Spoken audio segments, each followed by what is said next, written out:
ውድ ቻናላችን ቤተሰቦች እንኳን ወደ ቻናላችን በደህና መጣችሁ። ዛሬ የጨዋታ ቀን ነው። አመሻሽ 12 ሰዓት ላይ በአንፊልድ ሊቨርፑል ከኖቲንግሃም ፎረስት ጋር የሚገናኝ ይሆናል። ይህንን ጨዋታ እንግዲህ ማች ፕሪቪው ይዤላችሁ መጥቻለሁ። እስከ መጨረሻው ደቂቃ ድረስ አብራችሁኝ እንድትቆዩና ፕሮግራሙን እንድትከታተሉት በአክብሮት እጋብዛለሁ። እናንተም በጨዋታው ላይ ያላችሁን ሀሳብ እንደዚሁም ደግሞ የጨዋታ ግምታችሁን ኮሜንት ሴክሽን ላይ በመጻፍ እንድታሳውቁኝ በአክብሮት እጠይቃለሁ። ሰብስክራይብ ያላደረጋችሁም ሰብስክራይብ እያደረጋችሁ የቻናሉ ቤተሰብ እንድትሆኑ በአክብሮት እጋብዛለሁ። አሁን በቀጥታ ወደ ጨዋታ የምንገባ ይሆናል። ዛሬ አመሻሽ 12 ሰዓት ላይ በእንግሊዝ ፕሪሚየር ሊግ የ12ኛ ሳምንት ጨዋታ በአንፊልድ ሊቨርፑል ከኖቲንግሃም ፎረስት ጋር የሚገናኙ ይሆናል። ይህ ጨዋታ ለሁለቱም በጣም አስፈላጊ የሚባል ነው። ምክንያቱም ዘንድሮ ኖቲንግሃም ፎረስት አጀማመራቸው ጥሩ የሚባል አይደለም። በተመሳሳይ መልኩ ሊቨርፑል ደግሞ ያለፉትን 6 ጨዋታዎች ጥሩ የሚባል እንቅስቃሴን እያደረገ አይደለም የሚገኘው። በአጠቃላይ በፐርፎርማንስ ደረጃ ካየን 11ዱ ጨዋታ ላይም ጥያቄ የሚነሱ እንቅስቃሴዎችን ነው ሲያደርግ የተመለከት ነው። ምናልባት ዘንድሮ ሊቨርፑል ጥሩ ተንቀሳቀሰ ልንል የምንችለው ከኤቨርተን ጋር በተደረገው ጨዋታ በተለይ ፈርስት ሃፍ ላይ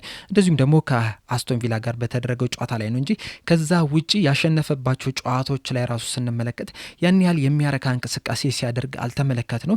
በተለይ ደግሞ ያለፈው የመጨረሻ ጨዋታ ከማንቸስተር ሲቲ ጋር በተገናኙበት ሰዓት 3-0 የተሸነፉበት ጨዋታ የበለጠ በጣም የሚያበሳጭና በጣም የወረደ እንቅስቃሴ ከተጫዋቾቻችን የተመለከትንበት ሁኔታ ነው የተፈጠረውና ከዛ ድባብ ለመውጣት ይህ ጨዋታ ለሊቨርፑል በጣም አስፈላጊ የሚባል ነው።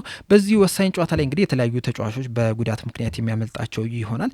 በሊቨርፑል በኩል ወደ 5 የሚደርሱ ተጫዋቾች የሚያመልጣቸው ሲሆን እነዚህም ተጫዋቾች ኮነር ብራድሊ፣ ጆቫኒ ሊዮኒ፣ ፍሎሪን ቪርስ፣ ጀረሚ ፍሪምፖንግ እንደዚሁም ደግሞ ስቴቨን ባጀቲች ናቸው። በኖቲንግሃም ፎረስት በኩል 5 ተጫዋቾች በእርግጠኝነት ይህ ጨዋታ የሚያመልጣቸው ሲሆን አንድ ተጫዋች ደግሞ አጠራጣሪ ነው ተብሏል። ይህ ተጫዋችም ሁድሰን ኦዶይ ነው። እንደምታስታውሱት ባለፈው አመት በአንፊልድ በተደረገው ጨዋታ ላይ የዚህ ተጫዋች ብቃት ሊቨርፑልን በጣም ሲያስቸግር መመልከት ችለናልና በዛሬው ጨዋታ ላይም ላይሰለፍ የሚችልበት እድል አለ እየተባለ ይገኛል። በእርግጠኝነት በዚህ ጨዋታ ላይ የማይሳተፉት ደግሞ አይኒ፣ ጉና፣ ዚቼንኮ፣ ባክዋ፣ ዳግላስ ሉዊዝ እና ክሪስ ውድ ናቸው። እነዚህ ተጫዋቾች በዛሬው ጨዋታ ላይ የማይሳተፉ ይሆናል።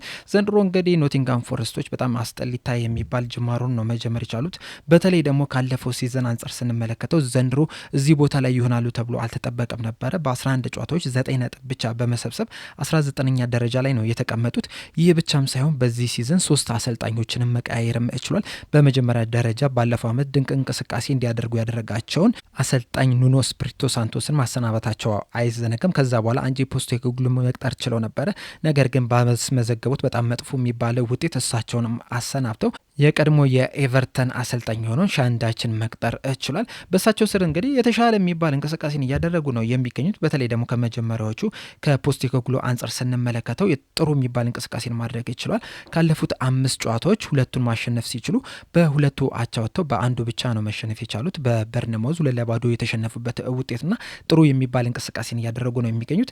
ካለፉት 5 ጨዋታዎች 8 ነጥብም መሰብሰብ ችሏልና በሻንዳች ስር በጣም ጥሩ የሚባልን እንቅስቃሴን እያደረጉ ነው የሚገኙት። ነገር ግን አሁን ብዙ የሚቀራቸው ነገር አለ እየተባለ ይገኛል። ሊቨርፑል በአንጻሩ ካለፉት 5 ጨዋታዎች 3ቱን ሲሸነፍ በ2ቱ ብቻ ነው ማሸነፍ የቻለው። በማንቸስተር ሲቲ 3-0፣ በክሪስታል ፓላስ 3-0 እንደዚሁም ደግሞ በብሬንትፎርድ 3-2 በሆነ ውጤት መሸነፍ ችሏል። ይህ ጨዋታ እንግዲህ በአጠቃላይ በሁሉም ውድድሮች ነው እንደሚታወቀው ከክሪስታል ፓላስ ጋር የተገናኙት በሊግ ካፕ ነበር። በዛም እንግዲህ ወጣት ተጫዋቾችን በመጠቀም 3-0 መሸነፋቸው አይዘነጋም። የሊቨርፑልን የዘንድሮ አቋም ስንመለከት በተደጋጋሚ እንደተነጋገር ነው እንግዲህ ከዚህ የተሻለ ነገርን ማድረግ የሚችሉበት ሁኔታ ነበረ። በተለይ ደግሞ በክረምቱ የዝውውር መስኮት ያመጧቸው ተጫዋቾች እንደዚሁም ደግሞ በቲም ውስጥ የቀሩት ተጫዋቾችን ስንመለከት በጣም ፖቴንሻል ያላቸው ከዚህ የተሻለ ቦታ ላይ መቀመጥ የሚችሉ እንደዚሁም ደግሞ ምንም አይነት ጨዋታም እንዳይሸነፉ ማድረግ የሚችሉ ተጫዋቾች ነበሯቸው። ጎሎችን ማስቆጠር የሚችሉ ተጫዋቾች ነበሯቸው። እንደዚሁም ደግሞ በክፍት ኳስም በጣም ብዙ ቻንሶችን ክሬት ማድረግ ችሏል። ነገር ግን እነዛን ቻንሶች ክሬት እያደረጉ አይደለም የሚገኙት። በስነ ስርዓትም እየተከላከሉ አይደለም የሚገኙት። መሀሉም በጣም ብዙ ክፍተት እየተመለከትንበት ነው የምንገኘው። እንደ ቡድን አይደለም እየተጫወቱ የሚገኙት። በእርግጥ አንዳንድ ሰዎች የዲያጎ ጆታ ህልፈትም ሊሉ ይችላሉ። እንደዚሁም ደግሞ የአዳዲስ ተጫዋቾች መምጣትም እስኪላመዱ ድረስ ትንሽ ጊዜ ያስፈልጋቸዋል የሚሉ አሉና በጣም ብዙ ምክንያትም ቢደረደርም እንኳን ከዚህ የተሻለ ነገርን ሊቨርፑሎች ማድረግ ነበረባቸው። ነገር ግን ያንን እያደረጉ አይደለም የሚገኙት። አሰልጣኙም በተደጋጋሚ እንግዲህ ከዚህ የተሻለ ነገር ማድረግ እንችላለን፣ ማሻሻል ያለብን በጣም ጥቂት ነገሮች ናቸው የሚል አስተያየትን ሲሰጥ መስማት ችለናል። በእርግጥ እውነት ነው። በጣም ትንሽ ነገር ካስተካከሉ ከዚህ የተሻለ ነገርን ማድረግ ይችላሉ። ነገር ግን ደግሞ የዘንድሮ ሊቨርፑል ከአምናም ሊቨርፑል በጣም በብዙ ነገር ተዳክሞ ነው እየተመለከትን የምንገኘው። ወኔያቸው ራሱ ያለም አይመስልም። ይሄ በየርገን ክሎፕ ጊዜ የነበራቸው ሜንታሊቲ ሞንስተር የተባሉት እንግዲህ በዚህ ሰዓት ላይ ያለም አይመስልምና በጣም ብዙ ነገር ይቀራቸዋል። በእርግጥ እዚህ ላይ አንድ ማንሳት ያለብን ነገር ቢኖር ምንድነው ካለፈው ሲዝን አንጻር ስንመለከተው የዘንድሮ አጀማመራቸው ትንሽ ከበድ የሚል ነው። ከባባር ተጋጣሚዎችን ማግኘት ችሏል። ነገር ግን ኦፕታ ይዞት በወጣው ዘገባ መሰረት ከዚህ በኋላ የሚኖሩት ጨዋታዎች የሊቨርፑል በጣም ቀላል የሚባል ነው። በደረጃ ሲያስቀምጠው ራሱ ሊቨርፑልን 20ኛ ደረጃ ላይ ነው ያስቀመጠው በጣም ቀላል ከመሆኑ የተነሳና ቀጣይ 9 ጨዋታዎችን ሊቨርፑሎች በተከታታይ ማሸነፍ መቻል አለባቸው። በእርግጥ ሊቨርፑሎች ዘንድሮ በትልልቆቹ ቲሞች ብቻም ሳይሆን በትንንሾቹ ቲሞች ራሱ እየተቸገሩ ነው እየተመለከትናቸው ያለ ነው። በተለይ ደግሞ ተጋጣሚ ቡድኖች በጣም በረጃጅም ኳሶች ሊቨርፑሎችን ሲያጠቁ መመልከት ችለናልና ኖቲንጋም ፎረስትን በዚህ ጨዋታ ላይ ይህንን ነገር ይተገብራል ተብሎ ነው የሚጠበቀው። በእርግጥ ክሪስ ውድ የለም፣ እሱ አለመኖሩ ለሊቨርፑል አንድ ፎይታ ሊሆን ይችላል። ነገር ግን ደግሞ ከሱ በተጨማሪም ሌሎች ጠንካራ የሚባሉ ተጫዋቾች አሏቸው።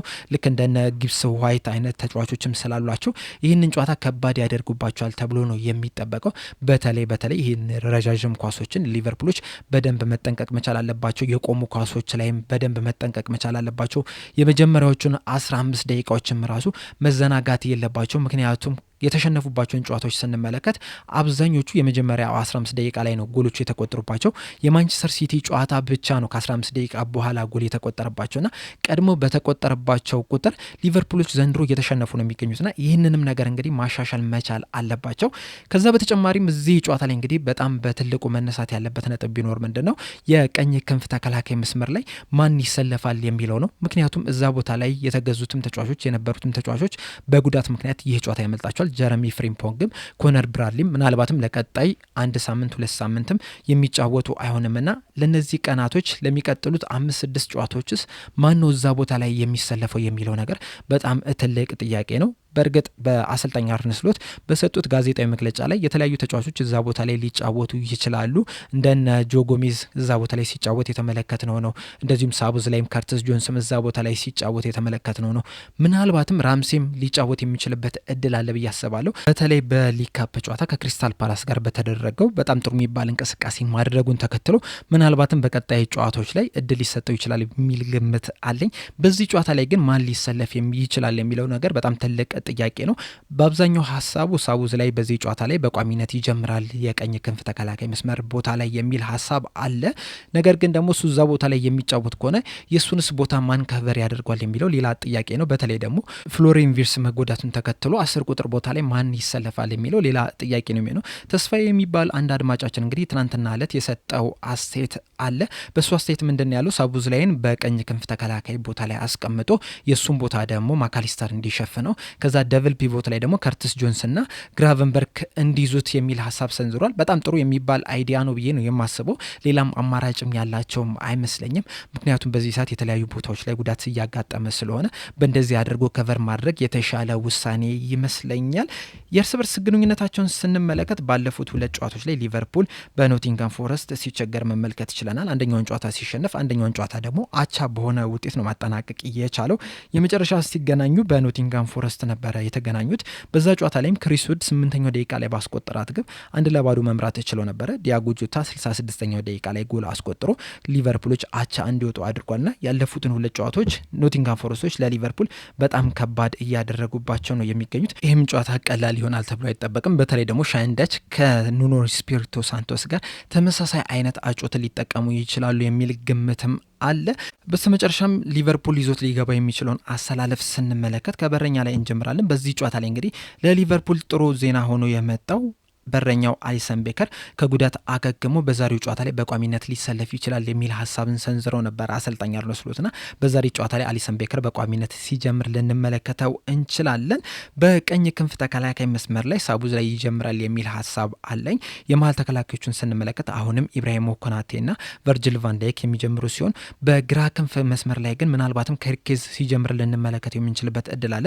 በተለይ ሮበርትሰን በግል ምክንያት አንድ የስልጠና ጊዜ አልፎታልና በዛ ምክንያት ምናልባትም ኪርኬዝን ሊያስጀምሩ የሚችሉበት እድል አለ ብዬ አስባለሁ። ነገር ግን ሮበርትሰን ለዚህ ጨዋታ ብቁ የሚሆን ከሆነ በቋሚነት የመጀመር እድሉ በጣም ከፍተኛ ነው ብዬ ገምታለሁ። የመሀል መስመሩን ስንመለከት ደብል ፒቮት ላይ ራያን ግራቨንበርክና ከርትስ ጆንስ የሚጀምሩ ሲሆን 10 ቁጥር ቦታ ላይ ምናልባትም ማካሊስተር ሊጀምር ይችላል ብዬ ገምታለሁ፣ ልክ እንደ ተስፋዬ ማለት ነው። እዚህ ላይ ግን አንድ ማንሳት ያለብን ነገር ቢኖር ምንድን ነው የመሀል ስፍራው ተለዋዋጭ የመሆን እድሉ በጣም ሰፊ ነው ብዬ አስባለሁ። አሁን ለምሳሌ የቀኝ ክንፍ ተከላካይ መስመር ላይ ከርትስ ጆንሰንም እዛ ቦታ ላይ ሲጫወት ልንመለከተው እንችላለን፣ ሳቡዝ ላይም ሲጫወት ልንመለከተው እንችላለን እና እየተቀያየሩ የመጫወት እድላቸው በጣም ሰፊ ነው። እንደዚሁም ደብል ፒቮት ላይ ራያን ግራቨንበርክ ከከርትስ ጆንስ ጋር እንደዚሁም ከማካሊስተር ጋር አጠገብ ለአጠገብ ሆኖ ሊጀምር የሚችልበት እድል አለ። በጨዋቶች መሀልም እየተቀያየሩ ከቨር ሲደራረጉም ልንመለከት የምንችልበት እድል አለ ብዬ አስባለሁ። ወደ አጥቂዎቹ ስንገባ ግራ ክንፍ ስንነሳ ይህንን ጨዋታ ከኦዲ ጋክፖ ይጀምራል የሚል ግምት አለኝ። በተለይ ፍሎሪን ቪርትዝ መጎዳቱን ተከትሎ እዛ ቦታ ላይ ሌላ የሚጫወት ተጫዋች የለም። በእርግጥ ኤኬቴኬ እዛ ቦታ ላይ መጮት ይችላል። ነገር ግን ደግሞ 9 ቁጥር ላይ ኢሳቅ በቋሚነት ይጀምራል የሚል ግምት የለኝም። በተለይ ደግሞ ከስዊድን ብሔራዊ ቡድን ጋር 28 ደቂቃዎችን ብቻ መጮቱን ተከትሎ በዚህ ጨዋታ ላይ በቋሚነት ያስጀምሩታል የሚል ግምት የለኝም። ምናልባት ከ60ኛው ደቂቃ በኋላ አሌክሳንደር ኢሳቅ ተቀይሮ ሲገባ ልንመለከት የምንችልበት እድል አለ ብዬ እገምታለሁ። 9 ቁጥር ቦታ ላይ አሁንም ኤኬቴኬ የሚጀምር ይሆናል።